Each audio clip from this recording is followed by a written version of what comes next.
La ansiedad es una respuesta principalmente emocional y que consiste en la anticipación de posibles amenazas. Y ahí es cuando el estrés se cronifica, la ansiedad se cronifica, ¿no? Y al cronificarse van generando muchas veces una mayor vulnerabilidad en la persona y por lo tanto comienza a alterar el cumplimiento de las actividades cotidianas de la persona. Esa persona comienza a sentir que su ansiedad, por ejemplo, la afecta de tal forma que decide ya no ir al trabajo, que decide ya no salir de su casa, decide ya no interactuar con la gente con la que interactuaba. Muchas veces comienza a aislarse, comienza a cambiar su vida en torno al problema de ansiedad por el que está pasando. Hoy esa exigencia permanente de que depende de ti lo vas a lograr todo es sumamente dañina, ¿no? Y es un mito, eso no es cierto. Entonces tenemos que trabajar en esa higiene cognitiva, tenemos que trabajar en nuestras creencias, en limpiarlas un poco de esos mitos culturales que nos terminan llevando a la autoexplotación personal. Creemos que por lograr ese objetivo todo vale. Y no todo vale. No todo. Al final, lo único que nos hace valiosos es nuestra capacidad de amar. Hoy en día hablar de ansiedad se ha vuelto casi cotidiano, pero pocas veces nos detenemos a entender qué es realmente, cómo se origina y por qué afecta a tantas personas. Vivimos en una época donde el estrés, la incertidumbre y la presión social parecen estar normalizados, y donde muchas veces no sabemos si lo que sentimos es ansiedad, miedo o simplemente agotamiento. En este episodio nos acompaña el psicólogo Marcelo Ríos, con quien vamos a profundizar las causas, manifestaciones y herramientas prácticas para comprender y gestionar mejor la ansiedad en nuestra vida cotidiana. Querido Marcelo, bienvenido a 360 Podcast. Sergio, muchas gracias, Alex. Es un gusto estar acá. Para ir iniciando con la charla y que la gente te pueda conocer, ¿quién es Marcelo Ríos y a qué te dedicas? Bueno, Marcelo Ríos Fuentes es un psicólogo, terapeuta cognitivo. Llevo muchos años trabajando con personas que atraviesan problemas de ansiedad. Eh, Creo que en todo este tiempo he podido trabajar con personas que pasan por este tipo de problemáticas en distintas etapas de su vida, ¿no? He trabajado con personas de distintas edades que presentan cuadros de ansiedad, problemáticas vinculadas a la ansiedad, relacionadas a distintas circunstancias vitales y que se manifiestan de distintas formas también cada uno de los pacientes. Eh, Actualmente me dedico la mayor parte del tiempo a atender pacientes y dirijo un centro de terapia cognitiva conductual, el Centro de Terapia CECIT Psicología, donde además de atender pacientes y trabajar con un equipo muy valioso, me dedico también a formar nuevos terapeutas cognitivos, ¿no? Tenemos una escuela en el centro que está buscando dar formación de alto nivel, de alta calidad y principalmente entrenamiento a personas interesadas en formarse en esta escuela de la psicoterapia. Marcelo, en términos simples, ¿cómo definirías la ansiedad y qué diferencia existe entre lo que sería el miedo y lo que sería el estrés, por ejemplo? Ok, creo que para empezar a hablar de ansiedad, miedo y estrés, es importante decir que se tratan de respuestas naturales que corresponden a nuestra herencia biológica como especie.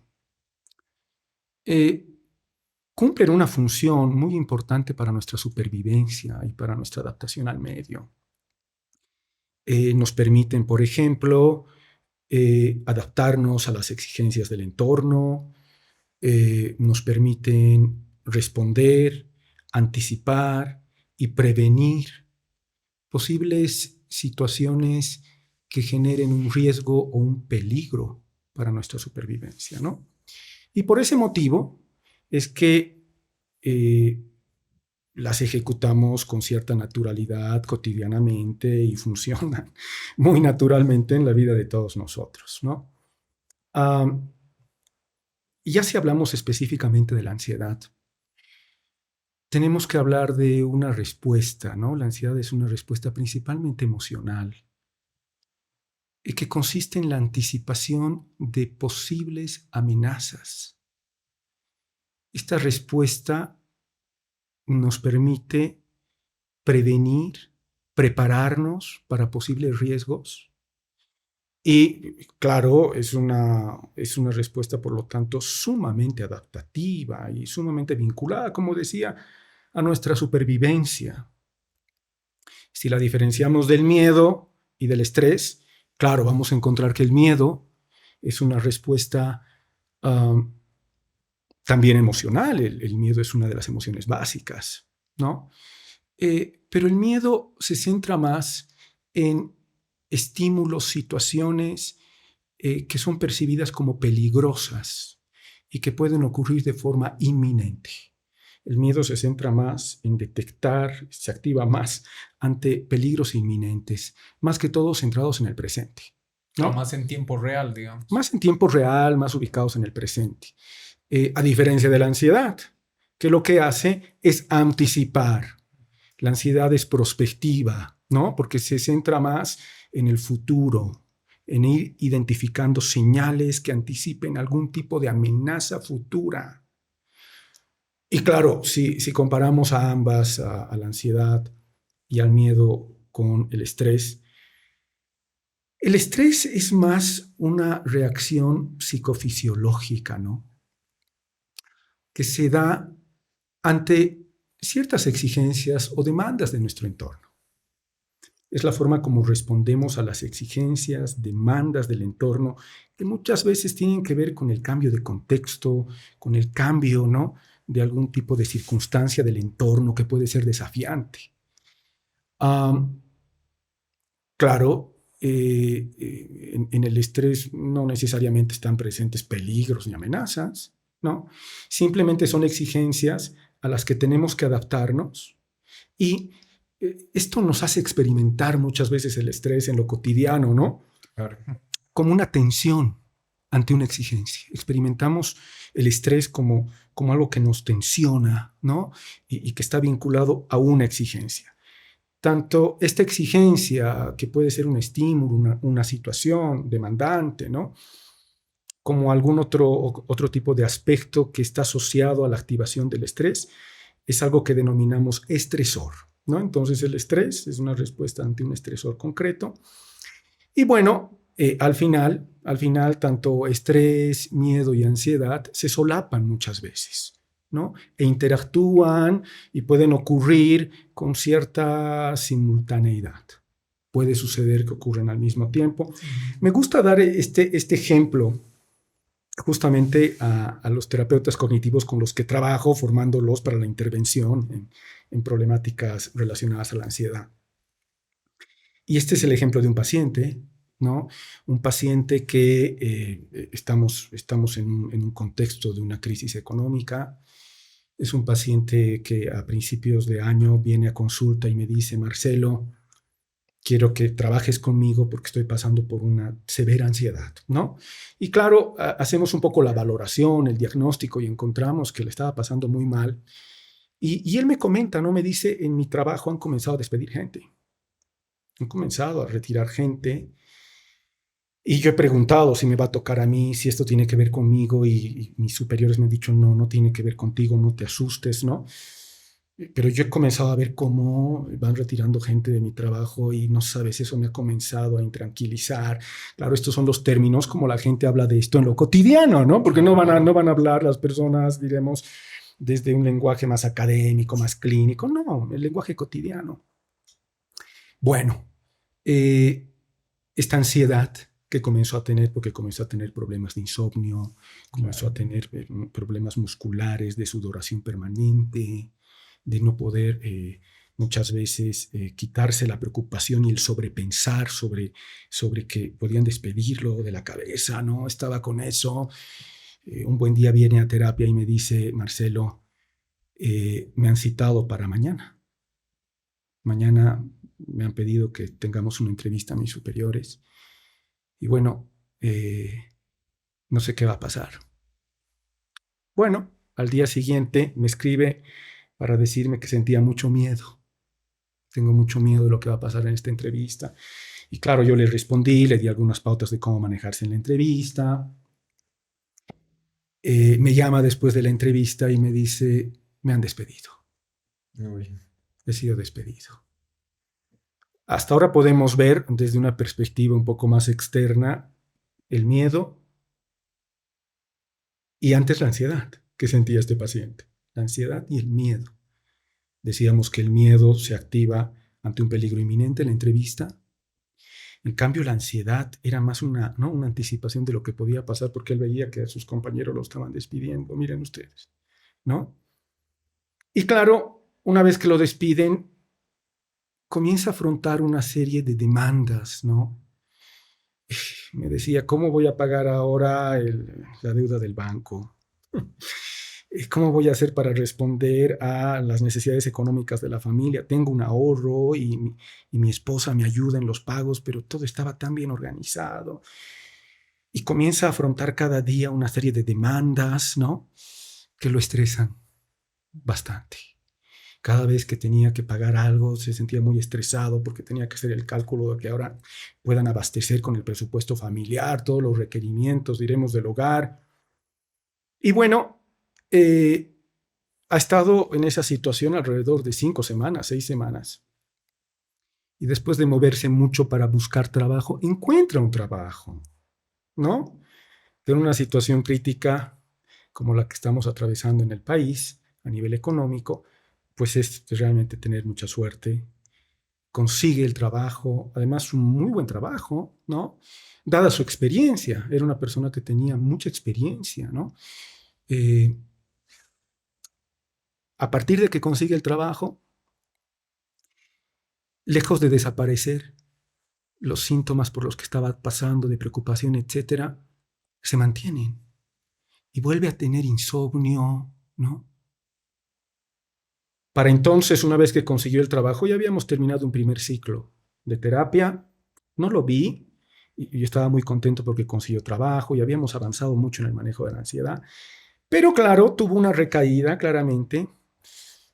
No había perdido el trabajo y en su trabajo le habían asegurado una cierta estabilidad, ¿no?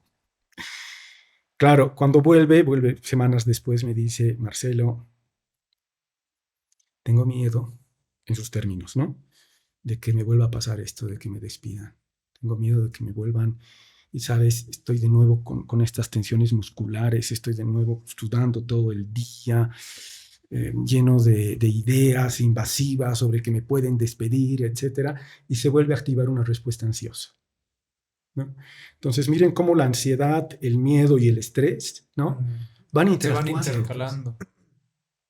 O sea, en este caso tú dirías que la ansiedad es como si fuera el miedo expresado, pero algo que no se tiene certeza, digamos, hacia la incertidumbre de qué es lo que va a pasar. Tiene mucho que ver eso, Alex.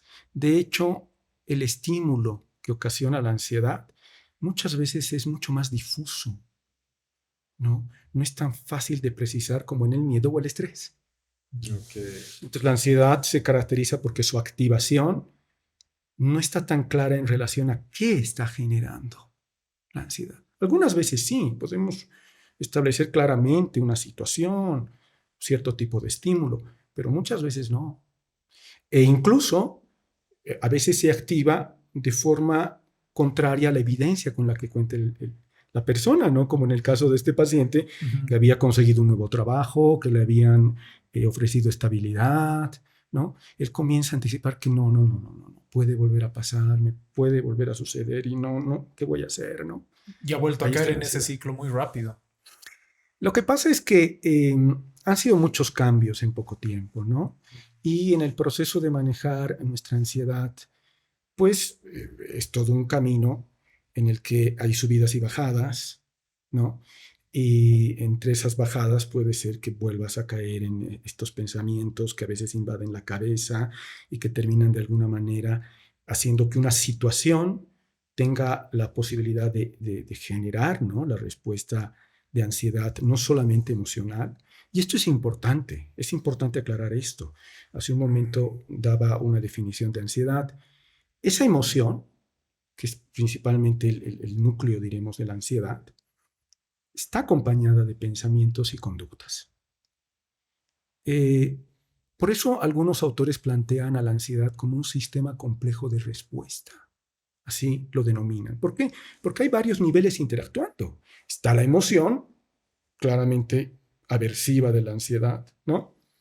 Pero esa emoción está acompañada de conductas que realizamos muchas veces para evadir la ansiedad, para buscar una seguridad momentánea, ¿no? Conductas como a algunas personas les sucede y a todos nos puede suceder, que a veces nos aferremos, por ejemplo, a la comida, ¿no?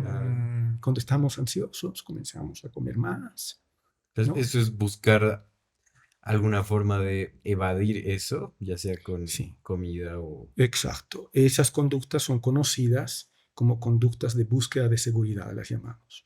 Nos distraen momentáneamente de la ansiedad, nos hacen evadirla. Hay pensamientos también que nos permiten obtener seguridad momentánea, ¿no? Pero ni las conductas ni los pensamientos de búsqueda de seguridad son formas de afrontar la situación que está generando la ansiedad. Son formas simplemente de escape momentáneo. Y claro, ¿qué es lo que pasa? Que este tipo de conductas al final te brindan un escape momentáneo, pero tarde o temprano más bien te debilitan más frente a la ansiedad y te pueden generar mayor conflicto personal y por lo tanto un mayor sentido de vulnerabilidad, de pérdida de control y de incremento de la ansiedad. Claro, como puede ser el caso justamente de este paciente que con el nuevo trabajo momentáneamente se sentía tal vez seguro por un tiempo, ¿no? Pero tarde o temprano vuelve a recaer porque su cuadro de ansiedad va más allá de simplemente el trabajo inicial que tenía, digamos, ¿no? Sí, sí, sí, estoy muy de acuerdo con lo que planteas, Alex. Al final la ansiedad es una expresión de algo que está ocurriendo en nuestros sistemas de creencias y en la forma como interpretamos al mundo, a los otros y a nosotros mismos, ¿no?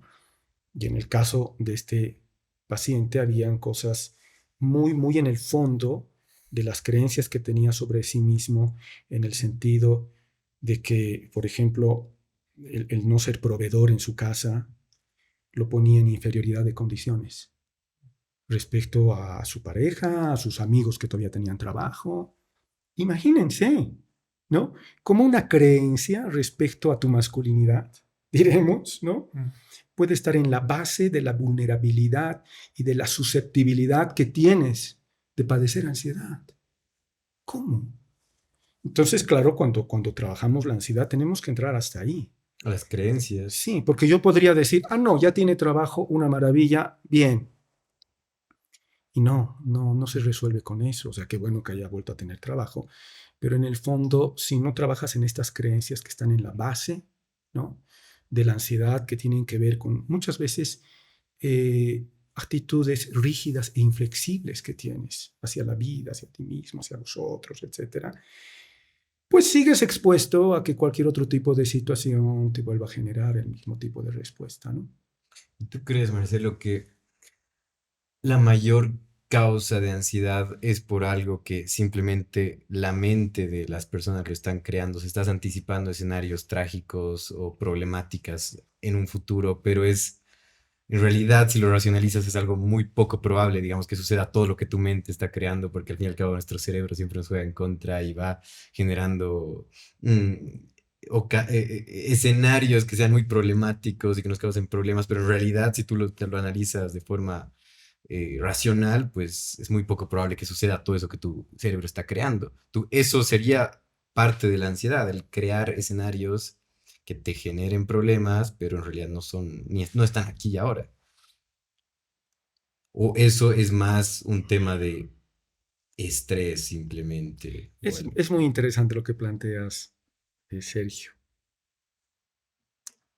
porque claro, muchas veces eh, se ha acusado a la terapia cognitiva, por ejemplo, enfocada al tratamiento de la ansiedad, de que es una terapia que se centra solamente en las creencias y no evalúa el hecho objetivo, el dato objetivo, ¿no?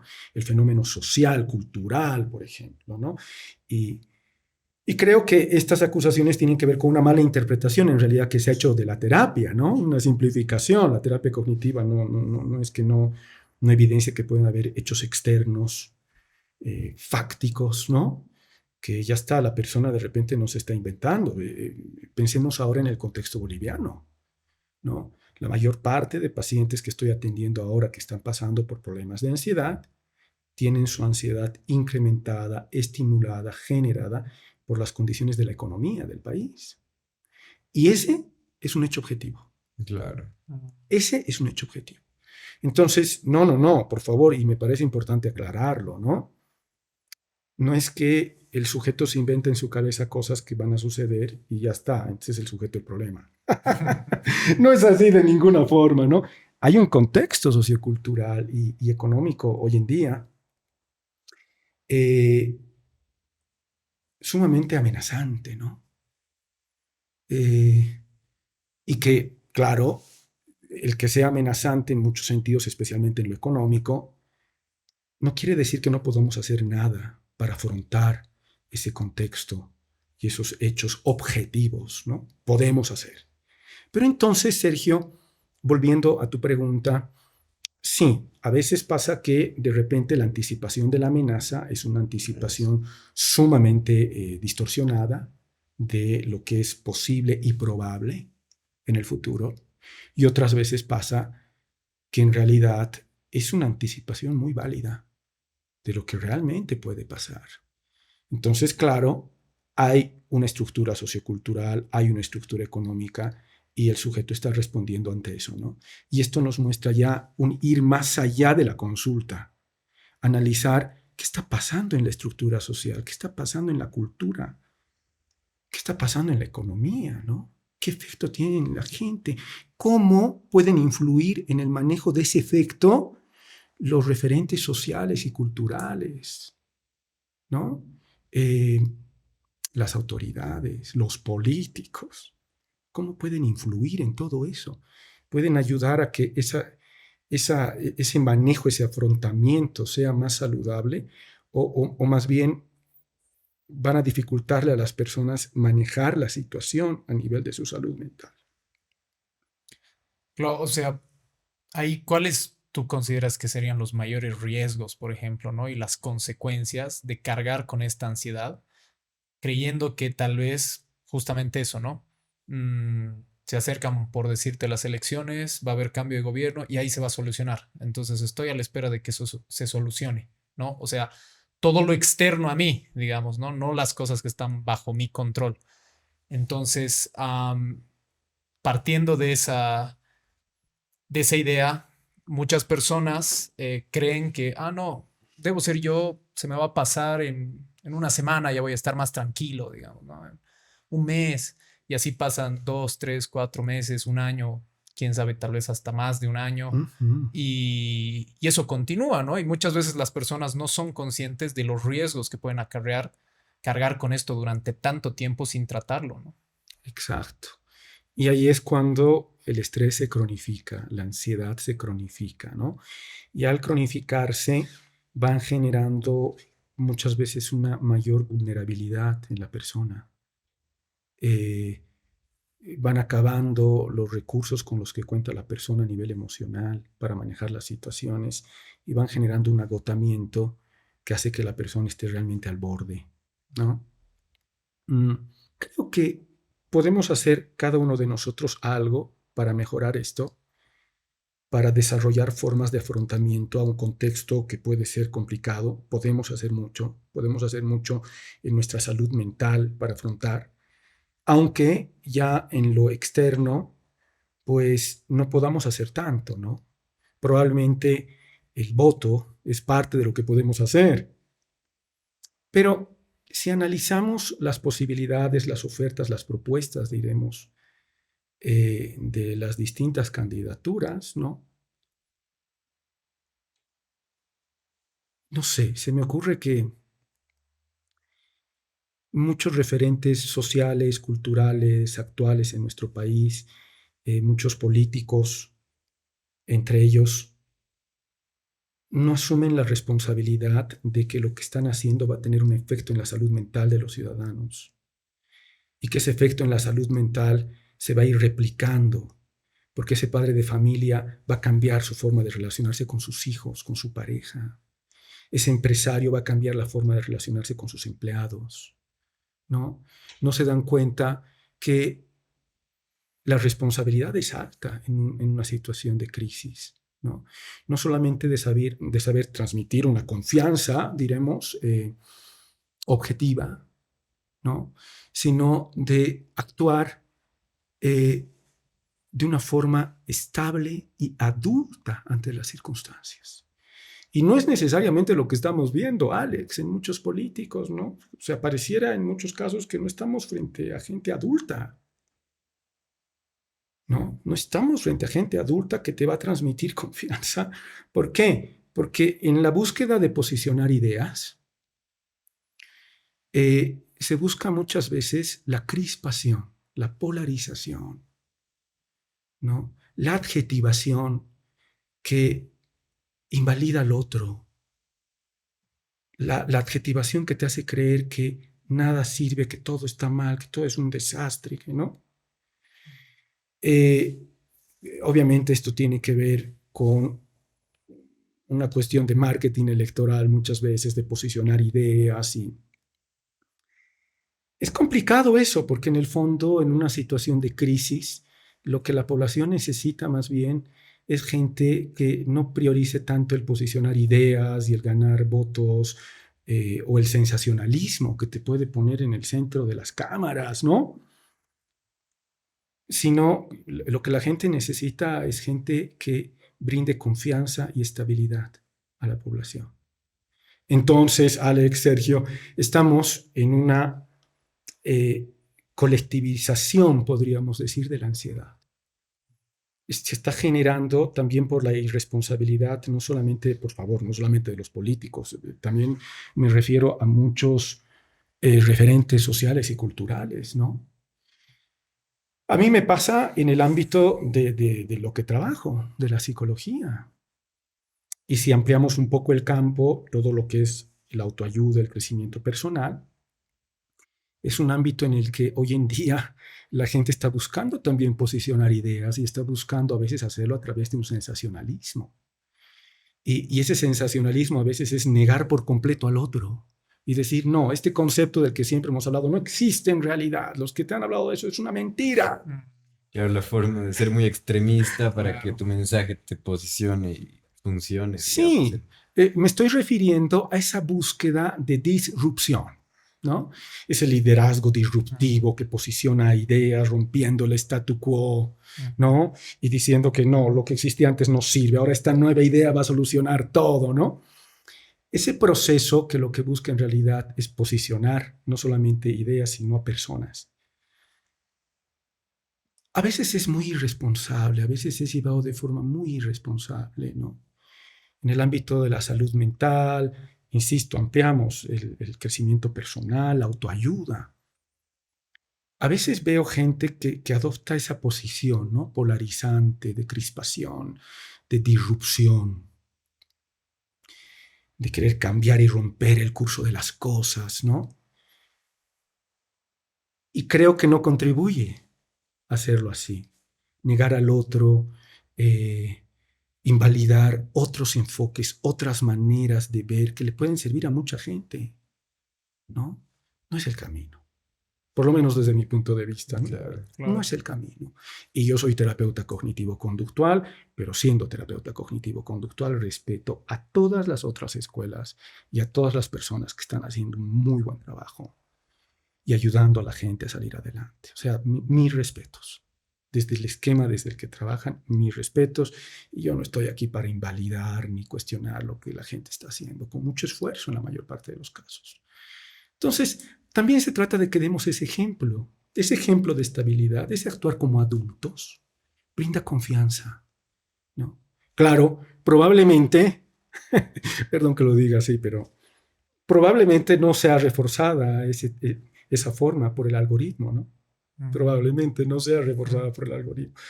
Y entonces llegamos a un punto que desde mi parecer, modesto seguramente, porque como todo profesional, etcétera, seguro que mi enfoque tiene limitaciones, ¿no? Pero llegamos a un punto en el que es necesario que trascendamos al algoritmo. Tenemos que trascender al algoritmo. Y la salud mental requiere, necesita que como profesionales de la salud mental trascendamos al algoritmo y no trabajemos para él. Podemos trabajar para el algoritmo. Claro, eso está súper interesante porque lo que dices, tal vez ahora la gente, por ejemplo, ya en redes sociales, la gente que crea contenido de salud mental y demás, en realidad se está enfocando más justamente en el algoritmo de las redes, por ejemplo, para que su video tenga mucho mayor alcance, mucho mayor impacto, digamos, en vistas, likes, etcétera, y se enfocan en crear un contenido para eso, no para realmente aportar todo lo que ellos podrían, sino porque tal vez si lo hacen de esa forma no va a tener un alcance tan grande, digámoslo, y eso es un problema tal vez, ¿no? Claro. Súper interesante. Uh-huh. Marcelo, al inicio decías que al fin y al cabo estos rasgos emocionales como ansiedad, miedo y estrés es algo biológico que todos lo tenemos en algún momento. Pero, ¿en qué momento o qué diferencia hay entre lo que sería esa ansiedad normal, llamémosle, que está dentro, que lo tenemos todos, a que se vuelva ya un trastorno que afecte a esa persona? ¿O cuál es el nombre? ¿Sería un trastorno de ansiedad clínica o qué nombre tiene? Bueno, existen varias formas, se utilizan distintas terminologías, ¿no? Una terminología muy aceptada es hablar de ansiedad clínica, Ya. ¿no? Nos referimos por ansiedad clínica a una ansiedad que, a diferencia de la ansiedad adaptativa, que te permite prepararte, que te permite anticipar, que te permite, en último término, sobrevivir a tu medio, a tu contexto, la ansiedad clínica ha llegado a un nivel de intensidad y a un nivel de duración, de extenderse en el tiempo, que comienza a alterar tus actividades cotidianas. Y esto es importante, ¿no? Porque estos son los indicadores que delimitan una ansiedad adaptativa de una ansiedad clínica. La ansiedad clínica se caracteriza porque ha rebasado los niveles de intensidad en cuanto a la sintomatología, de duración en cuanto al tiempo que el paciente lo está viviendo cotidianamente y, por lo tanto, comienza a alterar el cumplimiento de las actividades cotidianas de la persona. Esa persona comienza a sentir que su ansiedad, por ejemplo, la afecta de tal forma que decide ya no ir al trabajo, que decide ya no salir de su casa, que decide ya no interactuar con la gente con la que interactuaba, que comienza a reducirse, que muchas veces comienza a aislarse, comienza a cambiar su vida en torno al problema de ansiedad por el que está pasando. Entonces, claro, ahí tenemos ya un cuadro de ansiedad clínica, ¿no? Y que además puede expresarse de distintas formas, ¿no? Una cosa, por ejemplo, es que se exprese a través de un trastorno, diremos, de pánico. Otra cosa es que se exprese a través de una ansiedad social o de una fobia, ¿no? Hay distintas formas ya como ese tipo de ansiedad clínica se va a presentar en la vida de la gente. O sea, la ansiedad adaptativa es la que normalmente todos experimentamos. Sí. Pero ¿en qué punto, digamos, nosotros podríamos como autodiagnosticar que ya no es normal, digamos, que creo, o sea, que parece que necesitamos ayuda? Uh-huh. Cuando veas que tu vida cotidiana está siendo alterada por la ansiedad, que has cambiado tu estilo de vida, que has cambiado las actividades que realizabas.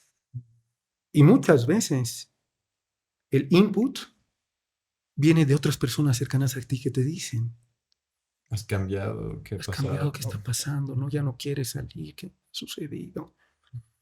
Y a veces cuando viene de otras personas recién, ¿no? Nos damos cuenta de algo que estamos haciendo hace ya un buen tiempo. Entonces, hay que estar atento un poco a esos inputs y en este punto es muy, muy, muy importante también la consulta a un profesional, ¿no? La consulta a un profesional te va a permitir el acceder a una persona que está formada para identificar estas diferencias, que va a aplicar una serie de instrumentos además, que van a permitir identificar no solamente si has pasado de una ansiedad adaptativa a una ansiedad clínica, sino el grado de complejidad que implica ese cuadro de ansiedad clínica que estás atravesando. Ese es el momento. Y hay gente que por genética o por la biología nace con más predisposición a ser ansiosa. ¿Es eso probable o o no hay información acerca de eso? Creo que existe suficiente evidencia empírica, Sergio, que nos demuestra que existe una predisposición genética a la ansiedad. Es decir, que si has tenido un pariente, un familiar que ha pasado por este tipo de malestar, eh, probablemente tú vayas a tener una mayor predisposición, ¿no? Y me estoy refiriendo en este caso ya a la ansiedad clínica, Claro. ¿no? Imagínate que has tenido, no sé, un pariente en tu ascendencia familiar que ha pasado por un trastorno de ansiedad generalizada, algún tipo de fobia, que pasaba por ataques de pánico, etcétera. Es muy probable que las siguientes generaciones puedan tener esa predisposición. Sin embargo, hay una interacción, ¿no? Como en la mayor parte de cuadros de salud mental, hay una interacción con el ambiente y con las experiencias de la historia de vida. Entonces, ciertas experiencias traumáticas, el estar expuesto al estrés crónico, el estar expuesto, diremos, a una crianza en la que los referentes familiares han sido ambivalentes, ¿no? No ha habido estabilidad, etcétera, puede predisponer a que justamente esta carga hereditaria tarde o temprano se manifieste, ¿no? En cambio, bueno, pues, o sea, si has tenido un contexto más bien que te ha permitido desarrollar herramientas, recursos emocionales para afrontar situaciones de amenaza, situaciones de una demanda muy alta o incluso situaciones de peligro, ¿no? Probablemente puedas manejar esa predisposición hereditaria y no necesariamente manifestarse. Claro, al fin y al cabo, o sea, sí puede haber una predisposición a, pero ¿cuál es la palabra? No te condiciona. Eso, No no te te condiciona. condiciona. O sea Ok. que sí o sí. Y a lo largo de la vida, pero ¿cómo varía esta predisposición? O sea, pasando las diferentes etapas de ser, digamos, niño, adolescente, tal vez adulto joven, allá tal vez la tercera edad, por ejemplo.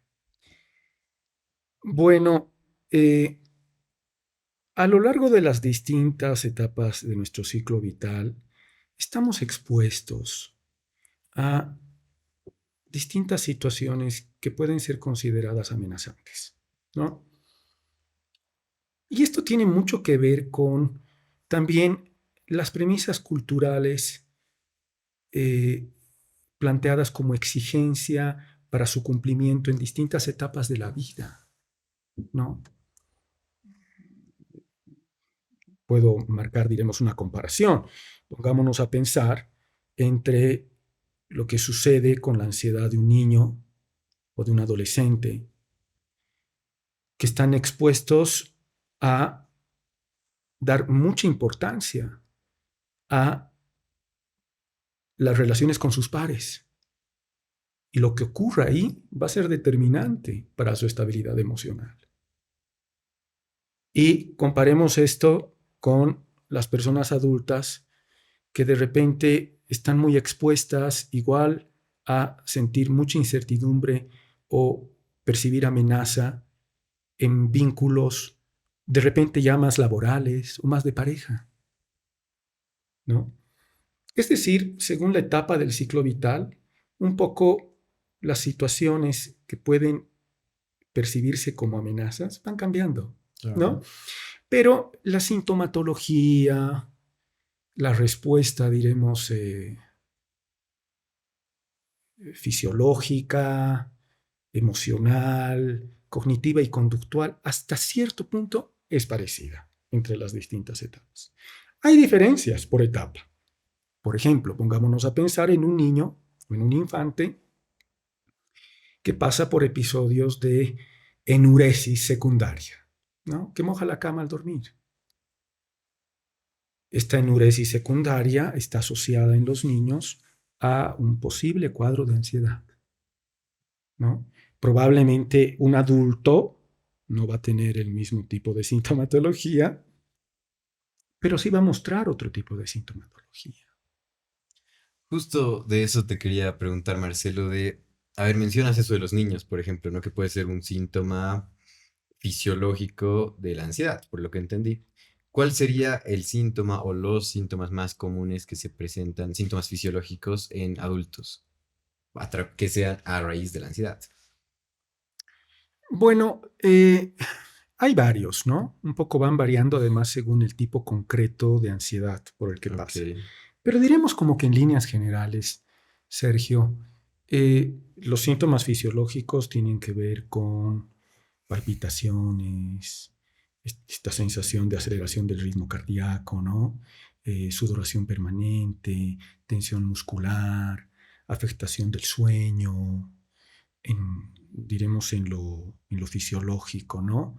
Y claro, ya en lo cognitivo encontramos pensamientos, preocupaciones excesivas por las situaciones amenazantes. Encontramos mucho también pensamientos invasivos, ¿no? Intrusivos en relación a las posibles situaciones que ameritan algún tipo de incertidumbre. Y en las conductas, ahí encontramos, pues claro, todas estas conductas de búsqueda de seguridad. ¿y qué tanto aplicaría esa frase que dicen, no somos el promedio de las 5 personas con las que más tiempo pasamos o las con las que más tiempo vemos? Ese entorno cercano con el que más nos relacionamos, ¿qué tanto afecta a nuestra salud mental? En este caso, ¿nos condicionaría ese entorno? Sí, el entorno nos condiciona de muchas formas, ¿no? Especialmente a través de interacciones muchas veces ambivalentes. Ok. Estas interacciones en las cuales no hay una estabilidad y la persona con la que interactúas puede ser sumamente cambiante, inestable, incongruente. Eh, tiene mucho que ver, tiene mucho que ver entonces el tipo de interacción y la persona con la que te vinculas. Pongámonos a pensar, por ejemplo, en el caso de los niños que se vinculan con padres inestables, ¿no? Y ahí podríamos hablar de una serie de otros conceptos que forman parte de la psicología, que están en boga, además algunos de ellos, como el tema del apego, ¿no? Ok. Un apego ansioso, ambivalente, un apego evitativo, ¿no? Que tiene que ver con la forma como el padre, la madre se vincula con el hijo y a través de ese vínculo le transmite una forma de relacionarse con el mundo y con las demás personas. Pues esto va a tener un efecto concreto sobre la educación emocional del hijo y puede terminar derivando justamente en una educación que lo predisponga a pasar por problemas de ansiedad, ¿no? Pongámonos a pensar ya en los adultos que interactúan, por ejemplo, con una pareja también ambivalente, poco estable, eh, una pareja que establece un vínculo de dependencia y de codependencia, una pareja que cae en el chantaje emocional por su miedo al abandono. todo este tipo de circunstancias van a derivar en la generación de cuadros de ansiedad, si existen las predisposiciones, ¿no? Entonces, influye mucho con quién te relacionas, claro que sí. Y esto que lo he mencionado para los niños, para los adultos con la pareja, ocurre también en el ámbito laboral, por supuesto, ¿no? El tener que trabajar con jefes que se manejan con una permanente ambivalencia, Claro.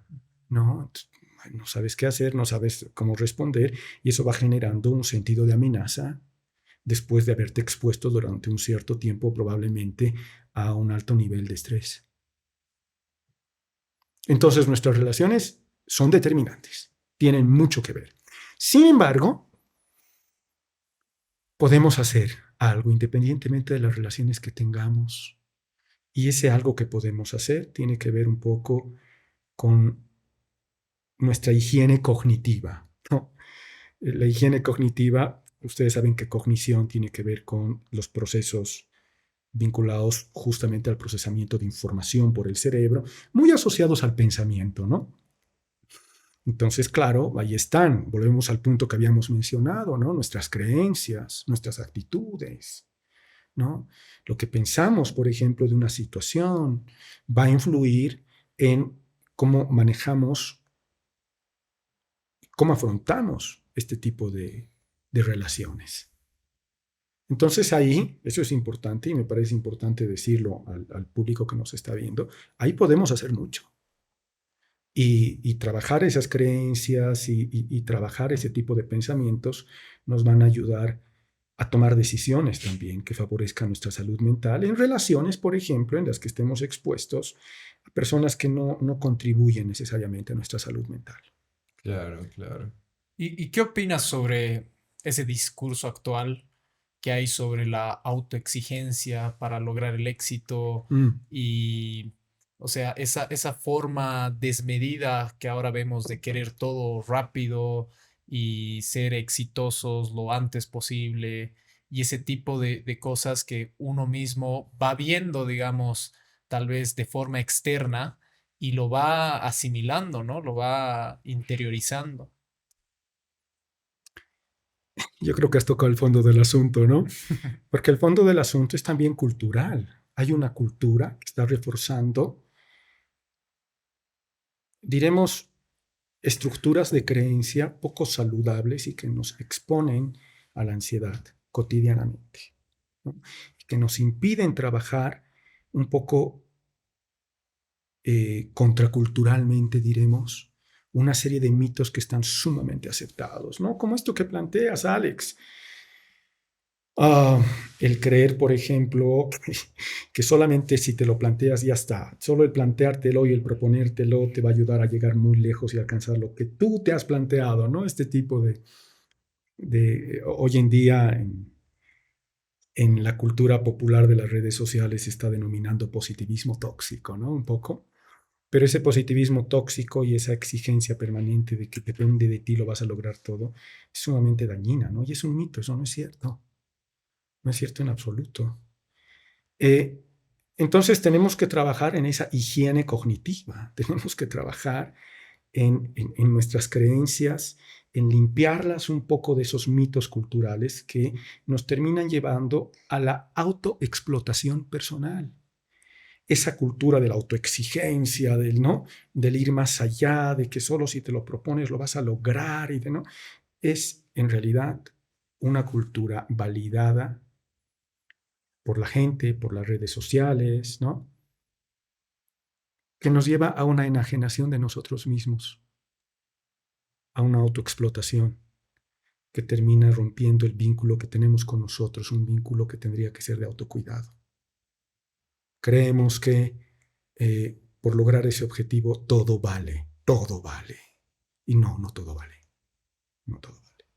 Y además, claro, algunas de estas pautas las comenté en una charla que di hace un tiempo, una charla TED, que hablaba exclusivamente, además de esta relación entre la autoexigencia personal y un poco la aceptación personal, ¿no? Entonces, mucha gente que me escribió en relación a este contenido me decía, Marcelo, pero entonces tú nos estás diciendo que no tenemos que autoexigirnos, nos estás diciendo que el cumplir nuestras metas no nos va a hacer felices. Y yo decía, claro, o sea, perdón que lo diga, pero en buena medida la psicoterapia y la terapia cognitiva conductual es contracultural. No podemos validar esas premisas, esos mitos culturales que están dañando la salud mental de la gente. No podemos. Aunque haya mucho dinero por detrás que está posicionando esas ideas. No podemos. Y algunas personas ahí me preguntaban, pero entonces, ¿nos estás diciendo que seamos mediocres? Oh, ahí está, el mito de la mediocridad, que es otro mito, ¿no? El mito de la mediocridad. Si no alcanzas tus metas, eres un mediocre. Bueno, podemos irnos de un lado al otro, ¿no? Y decir, ya, no. En un extremo te dicen tienes que alcanzar tus metas para ser alguien en la vida, y yo no me quiero ir al otro extremo de decirte no alcances ni una meta y vas a ver lo bien que se siente. No me quiero ir ahí, por favor, no. En realidad, lo ideal es un término medio. Y el término medio es decir, bien, tengo estos propósitos en mi vida y me voy a exigir de una forma saludable para alcanzarlos en la medida de lo posible. Pero si no los alcanzo, no pasa nada, esto no es grave. Esto no define lo que soy, esto no define si soy una persona valiosa o mediocre, no define nada de eso, ¿no? Además, muchas veces voy a aprender más en el camino que en la meta, ¿no? Y ya lo aprendido en el camino, ese es el verdadero éxito. El haberlo ejecutado, el haberlo perseguido, exigiéndote y entendiendo la diferencia entre exigencia y sobreexigencia. Esto es muy importante. Hay una diferencia entre exigirnos y sobreexigirnos. Entonces, por favor, no estoy diciendo que no cumplan sus metas. No. Esta no es una oda a la mediocridad. Aunque, insisto, el tema de la mediocridad es también un mito, ¿no? Pero bueno, el punto aquí es ¿cómo diferencio entre exigencia y sobreexigencia? Claro. ¿Cómo puedo diferenciar eso? Utilizo una frase en terapia que trabajo con mis pacientes, ¿no? Y les digo, haz lo que puedas hasta donde puedas. Y esta frase se basa en el siguiente razonamiento. Nuestro rendimiento en cualquier ámbito de nuestra vida es fluctuante. Tú puedes llegar a veces a dar el 100% de tu desempeño, después de haberte entrenado, después de haberte preparado, puedes dar el 100%. Probablemente al día siguiente vas a dar solamente el 82%. Probablemente el siguiente día darás el 90%. Probablemente darás el siguiente día el 70%. Nuestro rendimiento es fluctuante, no somos máquinas, somos seres humanos. El simple hecho de que no hayamos desayunado bien, o no hayamos dormido bien, o tengamos una preocupación, Hay mil factores. van a afectar en nuestro desempeño, en nuestro rendimiento. Y entonces, esto es importante porque lo que sí podemos aprender a identificar es en esa fluctuación, ¿cuánto estoy dando? ¿Cuánto me estoy exigiendo en esa fluctuación? Si ese día podías dar 70% y ese 70% te permitía tener un día saludable, de autocuidado, de no autoexplotarte hasta el agotamiento, sino mantener los tiempos para ti mismo, para tu descanso, a veces incluso para tu ocio, para tu adecuado sueño, para tu adecuada alimentación. Si has hecho todo eso y has podido dar el 70%, qué maravilla si has dado el 70%. Eso era lo que podías ese día. Haz lo que puedas hasta donde puedas. Implica entender hasta dónde puedo dar. Y entender que eso es lo que puedo. Haber dado lo que puedes es haber cumplido. Es haber hecho lo suficiente. Haber dado lo que puedes es haberte exigido. Y es haber dado todo de ti ese día para alcanzar tus propósitos. Ahí está. Después, la sobreexigencia, ¿con qué tiene que ver? Tiene que ver con creer que cada día tenemos que dar el 100%, a cualquier costo. A cualquier costo, no importa si el costo va contra mí o el costo va contra mis hijos, contra mi pareja, contra mi mascota, ¿no? De no prestarles tiempo, de no pensar en sus necesidades, ni pensar en mis necesidades y buscar alcanzar un objetivo desgastándome y dejando lo más importante que tengo, que es mi vida. Lo más importante que tengo es mi vida. Esa vida en la que algunas personas se han ofrecido a acompañarme y le han dado valor a esa vida, ¿no? Entonces, ahí la diferencia entre exigencia y sobreexigencia. Y se la puede trabajar. Y entonces, este no es un discurso de dejemos las metas para siempre y no cumplamos nada, no, sino de decir, oye, plantéate estas metas, estos propósitos y ve cómo puedes irlos alcanzando, hasta dónde puedes irlos alcanzando. Haz lo que puedas, hasta donde puedas. Wow, qué Qué buena interesante, frase. ¿no? Me ha encantado esta parte. Oh, me Sí. alegro, me alegro. Y claro, yo creo que tal vez la raíz incluso de estos mensajes, ¿no? De hiperproductividad que tanto se ven en redes sociales y de todo lo que estamos hablando, es de justamente esa sobreexigencia y todo lo que te va a llevar inevitablemente es al desequilibrio, porque estás muy enfocado en un objetivo en específico y si das el 100%, como tú decías, te estás sobreexigiendo para ese objetivo, inevitablemente van a haber otras aristas que vas a dejar de lado, ¿no? Que puede Claro. ser la familia, la mascota, tus hábitos, tu salud, y ese yo creo que es el principal problema, ¿no? Porque estás dejando de lado cosas que son igual o más importantes que ese objetivo en realidad. Exacto. Y que muchas veces cuando alcanzas ese objetivo, te das cuenta que no había sido lo que pensabas No vale la pena ese que iba a ser. Y sacrificio. en el camino has dejado una gran cantidad de vida sin ser Claro. vivida. Una gran cantidad de vida sin ser vivida. Creo que al final, digamos, puedes terminar diciendo, oh, sí, al final tuve éxito, pero ¿a qué costo, ¿A digamos? qué costo? ¿A qué costo?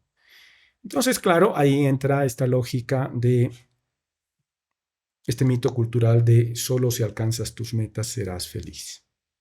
Una mentira total. No es cierto. Que yo creo que la mayoría de gente lamentablemente tiene que cumplir algo de lo que está en sus sueños para darse cuenta recién, porque antes tal vez no se la creen. Claro, claro, Sí, hasta que sí. cumplas algo, digamos, recién vas cambiando la forma de pensar. ¿Y qué pasa si nunca cumples algo? Porque hay esos Claro, casos, Alex, eso sí. de gente que no ha podido cumplir. ¿Por qué? Porque la cotidianidad, la vida familiar les ha impedido es arrastrar una frustración por siempre y creer que eres un fracasado. Eso tenía notado, el no sentirte válido por no haber logrado algo externo, cuando en realidad no nos deberíamos validar por nuestros logros o por lo que tenemos, sino por lo que somos o cómo tendría que ser el sentirnos válidos. Yo creo que por nuestra capacidad de vincularnos saludablemente con los otros, de aportar de forma significativa a nivel emocional a sus vidas. Eh, y si hablamos sobre esto, ya nos vamos a meter a un capítulo hermoso, ¿no? De un poco de la filosofía de la vida, ¿no? Que podemos analizar desde distintas perspectivas, ¿no? Algunos autores dicen, al final, lo único que nos hace valiosos es nuestra capacidad de amar, ¿no? Y otros plantearán, no, o sea, lo que nos hace valiosos es simplemente existir y ser humanos, porque somos únicos, con una dignidad única, con una visión, una experiencia de la vida, del ser completamente única. Eso ya nos da un valor, ¿no?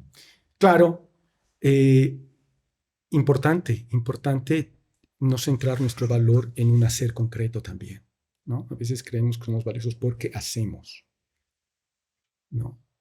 Hay muchas formas de analizar esto, pero probablemente, independientemente de la diferencia entre las formas, lo cierto es que no, alcanzar tus metas no te hace más valioso. Eso sí, en eso sí podemos coincidir entre los distintos enfoques que han trabajado seriamente esto. Y Marcelo, ¿qué opinas de la gente que tiene como objetivo fundamental y llegan incluso a la sobreexigencia para llegar a ser felices como tal? Gracias, Alex, por esta pregunta, porque es una pregunta central en la cultura contemporánea, ¿no? Hemos transformado el ser saludables, el crecimiento personal, la salud mental, también en una nueva sobreexigencia.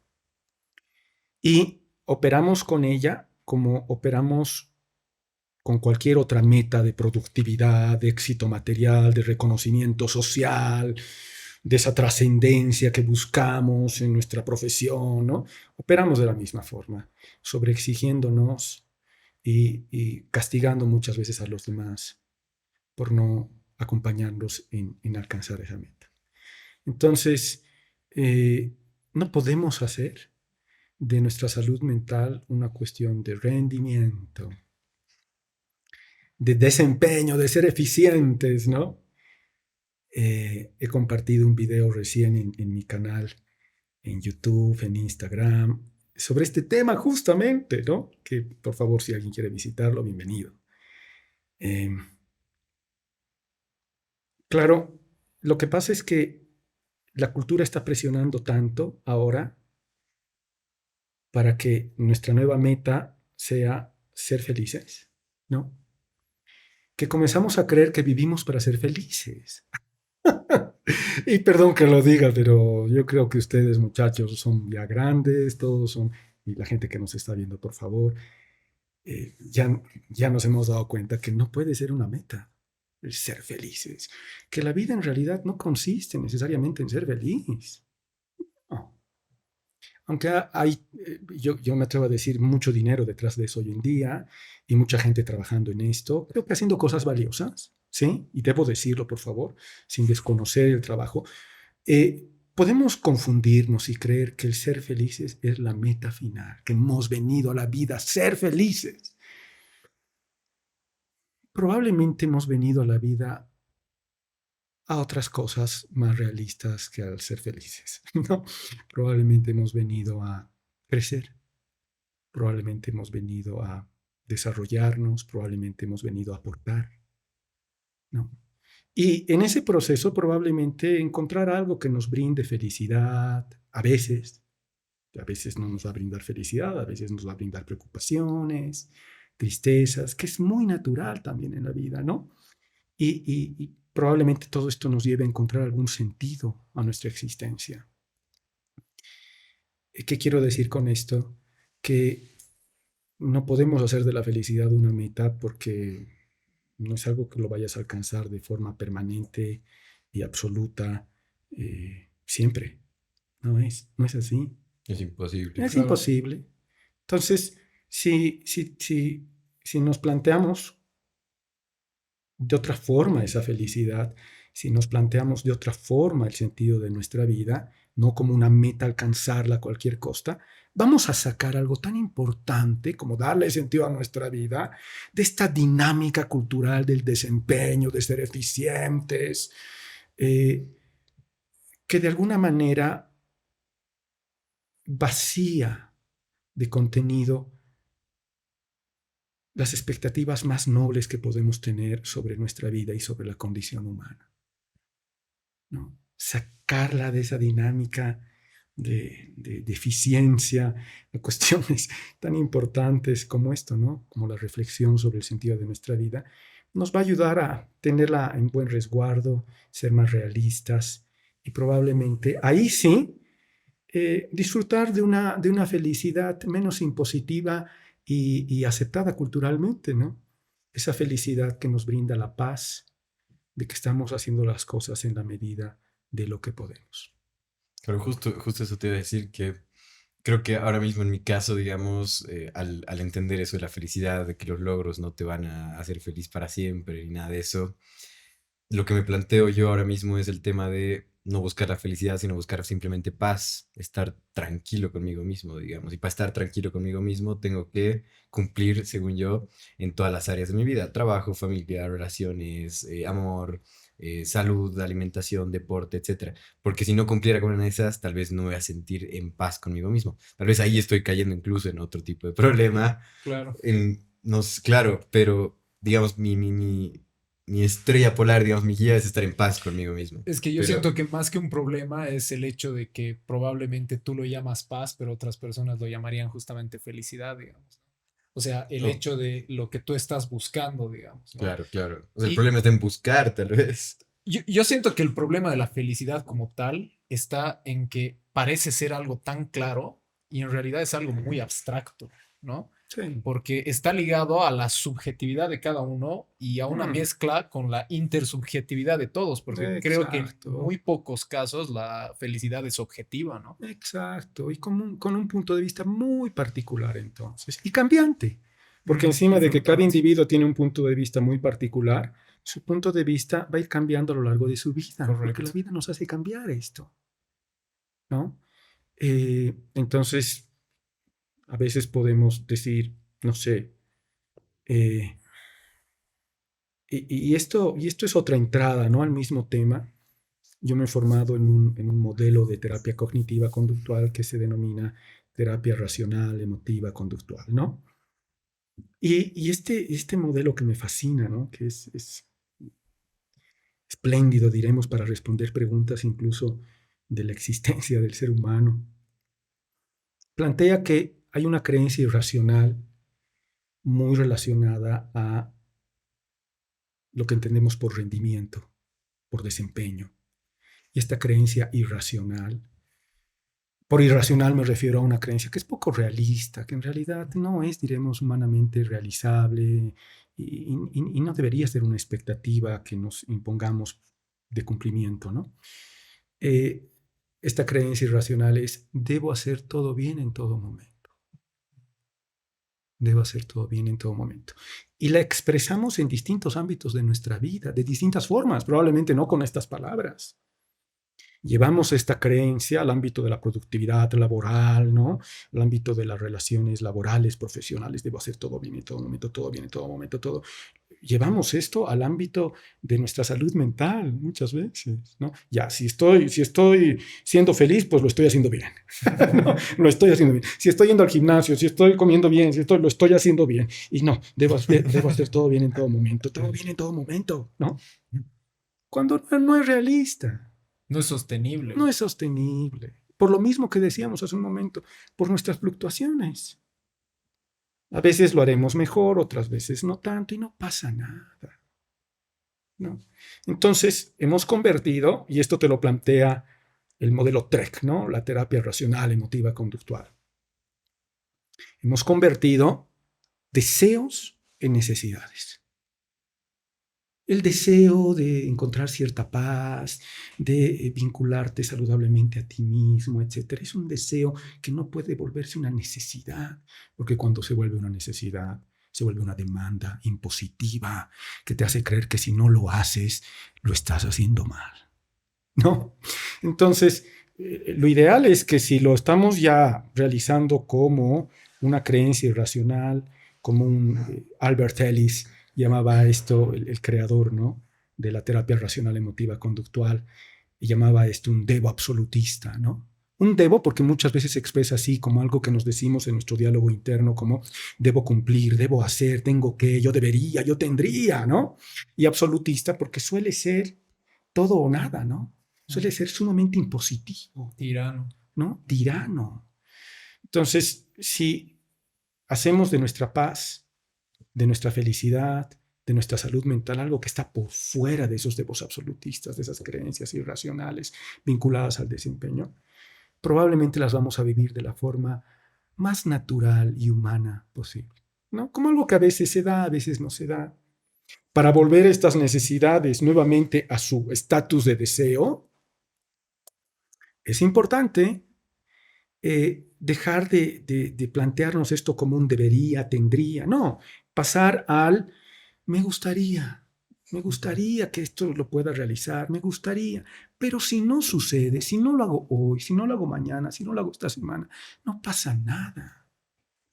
Yo creo que algo que incrementó todo esto, lo que estamos hablando, del tema de la ansiedad, del tema de querer cumplir nuestras metas a costa de muchas cosas, la sobreexigencia y todo lo que nos has dicho, Marcelo, es también, veo al menos ahorita con lo que dijiste, me pongo a pensar del tema de redes sociales, de que la gente sube contenido y solo estás viendo la mejor versión de esa persona.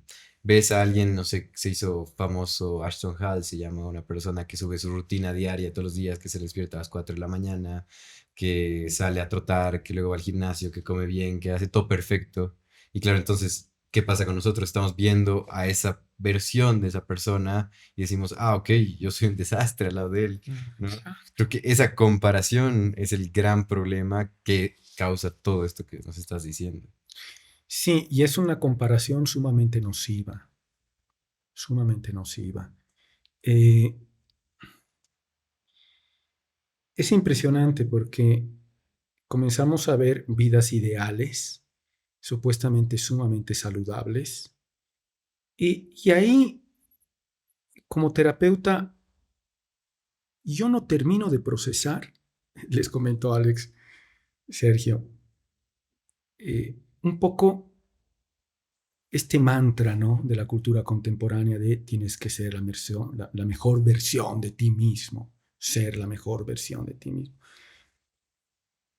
Porque creo que entra en esta lógica de la sobreexigencia, ¿no? Y nos hace creer y reproduce un poco esta creencia irracional de la que les hablaba. Debo hacer todo bien en todo momento. Y hacer las cosas bien es ser la mejor versión de mí mismo. Claro. Hoy en día. Hacer las cosas bien hoy en día, no solamente ser productivo, ser excelente, ser saludable físicamente, comer muy bien, no sé, hacer yoga. No, no, no, ¿no? Además de todo eso, tengo que ser saludable mentalmente y feliz. Dios mío, esa es la mejor versión de uno mismo. Y yo la verdad creo que tenemos que tener una mayor apertura, ¿no? Y entender que eh, somos la mejor versión algunas veces, otras veces no somos la mejor versión.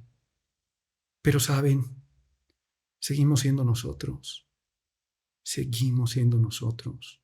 Y la aceptación personal pasa por entender que tú no eres solamente la mejor versión de ti mismo.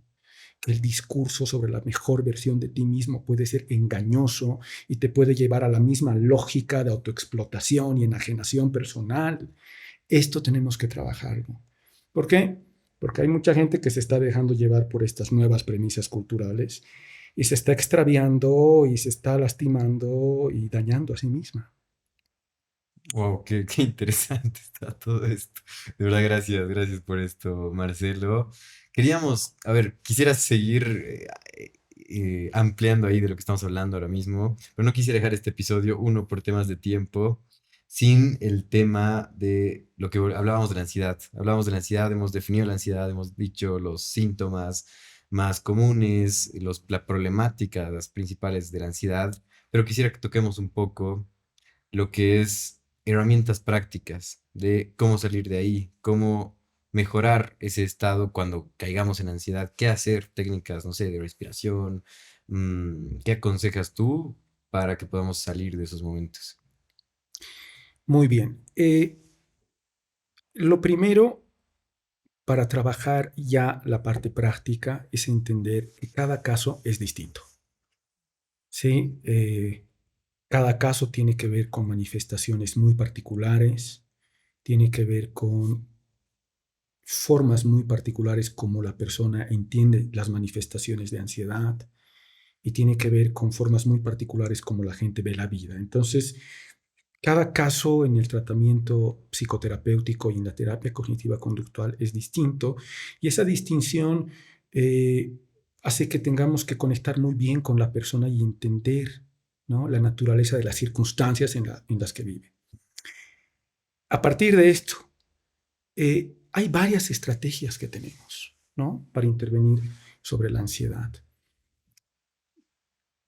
Parte importante de estas estrategias es abordar los pensamientos que están llevando a la persona a activar la respuesta de ansiedad. Estos pensamientos o actitudes rígidas, inflexibles, hace que la persona tenga una mayor predisposición y vulnerabilidad a padecer ansiedad. Entonces, hay muchas estrategias para abordar esos pensamientos, esas actitudes rígidas e inflexibles que tienen que ver con creencias que ya en la terminología de la terapia cognitiva, ¿no? Llamamos creencias nucleares, evaluaciones derivadas. Hay una serie de pensamientos que los hemos clasificado para ver cómo interactúan entre ellos, cómo terminan interactuando con las conductas y emociones de la persona y generando, diremos, el mantenimiento en el tiempo de su ansiedad. Entonces, intervenir sobre esas creencias es parte de las técnicas que utilizamos, que se conocen en líneas generales como técnicas de reestructuración cognitiva. Entonces, trabajar sobre eso es muy importante, es fundamental, porque es el fondo del asunto. A partir de ahí existen otras estrategias muy, muy útiles, muy utilizadas, que son las estrategias, las técnicas de exposición, ¿no? Que es un poco de forma controlada, permitirle al paciente exponerse a las situaciones, a los estímulos que están vinculados a esta percepción de amenaza y trabajar con ellos en tiempo real, diremos, ¿no? El manejo de esta exposición. Es muy importante hacer esto. Funciona muy bien en varios tipos de ansiedad clínica. Por ejemplo, en los trastornos de pánico, funciona muy bien en las fobias, funciona muy bien en los trastornos de ansiedad social, las técnicas de exposición.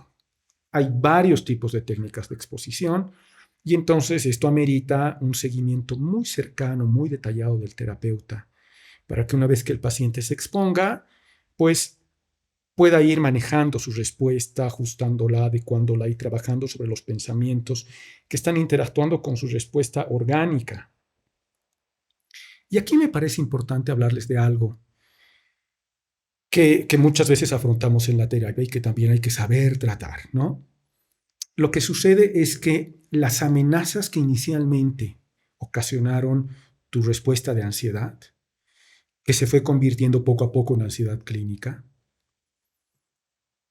esa situación, esos estímulos, que ya sabemos, activan la respuesta de ansiedad, no de forma lineal y automática, ¿no?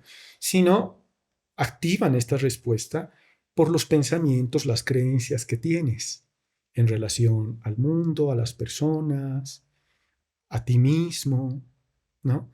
Y estas creencias son las que median esta relación entre la situación amenazante y la activación de la ansiedad. Claro, si nosotros vamos a trabajar bajo este esquema, tenemos que entender que por eso nos tenemos que centrar en esta parte intermedia, ¿no? Que en el modelo TREC le llamamos el componente B, ¿no? Entonces está el componente A, que es la situación, el componente B, que son las cogniciones, las interpretaciones, creencias, evaluaciones, inferencias. Hay distintos tipos de pensamiento que tiene la persona, distintos tipos de cognición. Y el componente C, diremos, que incluye la emoción, que es la ansiedad, incluye los pensamientos de búsqueda de seguridad, las conductas de búsqueda de seguridad, pensamientos muchas veces también ahí que desproporcionan la intensidad de la amenaza. Hay varias cosas, ¿no? En ese esquema A, B y C, intervenimos sobre B, trabajamos también sobre C, ¿no? Pero es fundamental trabajar sobre B. Ahora, ¿qué quería comentarles? Que en el proceso de cronificación de un cuadro de ansiedad, la persona comienza a sentir ansiedad por lo que sucede en el componente C. Es decir, los síntomas fisiológicos, su emoción, cómo su emoción la hace sentir, ¿no? Sentir esa sudoración, sentir esa palpitación, ¿no? Sentir que tus músculos se contraen, sentir que te falta el aire. Esa sintomatología comienza a generar ansiedad en la persona. Ya no es la amenaza original. Son los síntomas, claro. Y a esto le llamamos la ansiedad de la ansiedad. Wow. O sea, la ansiedad te comienza a generar ansiedad. El saber que padeces ansiedad te comienza a generar ansiedad. Claro. Y entramos a un cuadro un poco más complejo ya pasamos a lo que en términos de la terapia racional emotiva conductual se llama una metaperturbación, ¿no? Que es ya un segundo nivel de ansiedad, que ya no se está activando por la situación amenazante inicial. Ya no. Se está activando porque tienes ansiedad de no volver a sentir estos síntomas que vienen en cualquier momento y te impiden. Tienes ansiedad por no poder dormir. Tienes ansiedad, la ansiedad de la ansiedad. Entonces, claro, volviendo a las técnicas, tenemos que saber diferenciar muy bien los niveles de intervención y de trabajo para muchas veces intervenir primero sobre la ansiedad de la ansiedad y después recién sobre la ansiedad ante una situación amenazante, etcétera, ¿no? Entonces, claro, el cuadro, la ansiedad también va mutando con el paso del tiempo. Por eso es importante al público que nos ve abordar, intervenir a tiempo sobre estos cuadros. A medida que el tiempo pasa, se van complejizando. Y en muchos casos sucede, por ejemplo, con pacientes que tengo que pasan por ataques de pánico y tienen ya desarrollado, diremos, un trastorno de pánico, ¿no? Parte de su sintomatología gira en torno a estos ataques. Los ataques de pánico, que tienen que ver con la sintomatología de la ansiedad, incluyen episodios muy intensos de una sensación de pérdida de control sobre tu cuerpo, una sensación de que te vas a morir, te va a pasar algo porque sientes que te falta el aire, tu corazón no para de palpitar, golpea tu pecho y es sumamente incapacitante en su momento vivir este tipo de episodios, ¿no? Entonces, claro, cuando trabajo con los pacientes en estos ataques de pánico, es muy importante trabajar con ellos esta diferenciación de niveles, ¿no? Es muy importante. A veces el ataque de pánico como tal es el que genera, ¿no?, la ansiedad. Ya no lo que generaba la situación que generaba el ataque de pánico, sino el ataque de pánico como tal. Claro. La gente comienza a aislarse en su casa porque no saben si al salir en el trayecto a su oficina o a la universidad les va a dar el ataque de pánico. Comienzan a aislarse en la casa y a medida que se cronifica el cuadro, ya esto iba, se comienza a generar otro tipo de ansiedad, que es la agorafobia. Ya es una fobia a estar en ambientes externos donde puede haber mucha gente. Entonces, esa persona ya tiene miedo a salir. Imagínense, ya se comienza a desarrollar una fobia a estar en ambientes externos. Todo porque el cuadro se ha ido cronificando y no se ha hecho nada para detenerlo a tiempo. Entonces, claro, ahí la invitación, la sugerencia a nuestro público, al público que nos ve tan gentilmente, es que recurran a un profesional de la salud mental para apoyarlos en este trabajo. Marcelo, ¿y qué cambios de estilo de vida tú consideras que podrían ayudar a reducir como tal la ansiedad? Gracias por la pregunta, Alex, porque este es un tema del que hablamos mucho en terapia, ¿no? Para nosotros, en terapia, los cambios que se van generando en el proceso terapéutico tienen primero que sostenerse como prácticas cotidianas. Es un primer nivel al que tratamos de llegar. Y esto ya va más allá del modelo concreto que yo manejo, que es la terapia racional emotiva conductual, dentro de un sistema terapéutico más amplio que tiene varios modelos, que es la terapia cognitiva conductual, ¿no? No, esto ya es teoría psicoterapéutica y psicología clínica, ¿no? Es algo mucho más amplio todavía. Los cambios tenemos que integrarlos en el día a día de la persona, primero como prácticas cotidianas. Una vez que nos hemos integrado como prácticas cotidianas, el siguiente paso es volverlos hábitos. Si hemos logrado que el paciente pase de la práctica cotidiana al hábito, ya hemos hecho mucho. Y eso ya le va a dar cierta sostenibilidad al cambio que hemos podido trabajar en terapia. Pero no se queda ahí el proceso. Estos hábitos necesariamente tienen que pasar a ser estilo de vida. Si se quedan solamente como hábitos y no se integran junto a otros hábitos y no generan consonancias en lugar de generar disonancias, si esto no termina un poco asentando un nuevo estilo de vida, pues los cambios probablemente no sean del todo sostenibles en el tiempo. Es un tema delicado, es un tema sobre el que discutimos mucho los psicoterapeutas de distintas escuelas, ¿no? Entonces, qué importante hablar de estilo de vida, porque es como que el nivel más profundo de cambio al que podemos aspirar. No es poca cosa, Alex. Claro. Eh, yo creo que el primer hábito que tenemos que dejar, y es producto de lo que hemos charlado ahora, creo que queda muy evidente para el público, es esta tendencia a la sobreexigencia. Es lo primero que tenemos que dejar, que está presente en todo, que está presente, como hemos dicho, en el trabajo, que está presente en nuestras relaciones, que está presente en la pareja, que está, ¿no? Y que puede estar presente, por si acaso, también en la terapia, ¿no? Que el terapeuta se sobreexija. ¿Qué puede pasar? De repente a ustedes les pasa, no sé si alguna vez que se sobreexijan en montar cada episodio, ¿no? del podcast y que salga muy bien. Tenemos que apostar entonces a renunciar a la sobreexigencia y volver eso un hábito.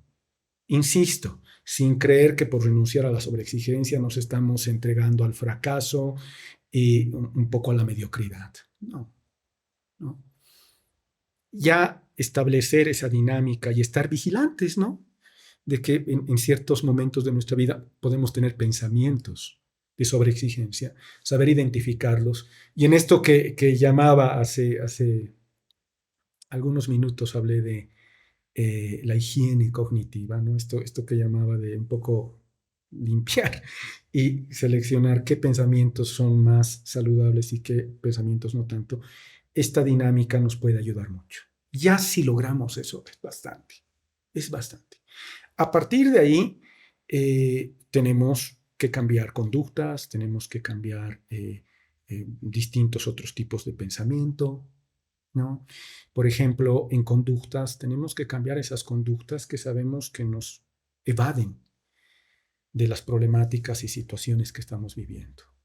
A veces esas conductas se terminan trastocando en problemáticas como la procrastinación, por ejemplo, ¿no? Conductas de ir postergando las cosas, conductas de buscar distracciones sumamente placenteras e inmediatas, pero que sabemos que no nos contribuyen en nada, como el uso de dispositivos digitales, el manejo permanente de nuestras redes sociales.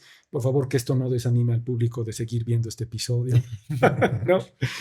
Pero o sea, muchas de esas conductas están vinculadas a esta búsqueda de seguridad y evasión que nos impide afrontar las problemáticas, las situaciones de nuestra vida y de nuestro contexto, ¿no?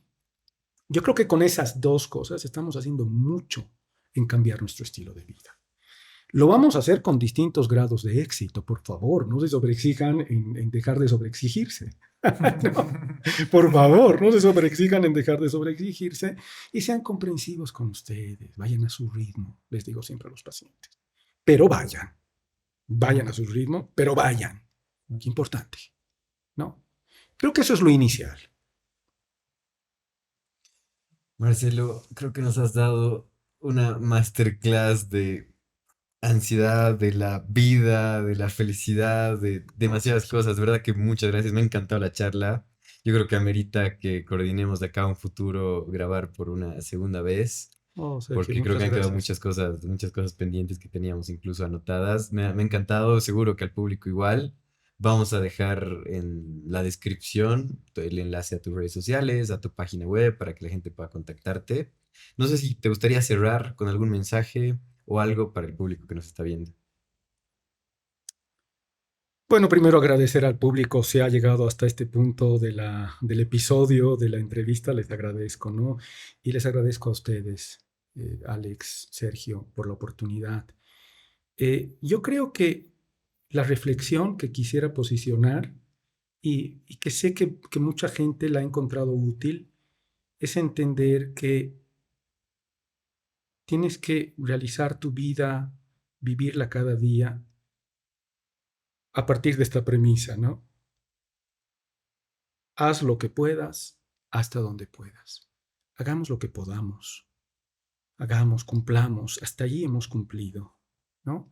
Y saber cuáles son nuestros límites, hasta dónde podemos realmente, nos va a ayudar a encontrar una conexión saludable con nuestros propósitos, pero también con nuestro autocuidado. Creo que eso queda como una idea que quiero compartir. Muchísimas gracias, Marcelo. Espectacular. A ustedes, agradecido. Gracias. Muchas gracias, Marcelo. Gracias a ustedes. Si les gustó, no se olviden compartir, darle like y suscribirse. Muchas gracias. Chau, Chao, chao. chao.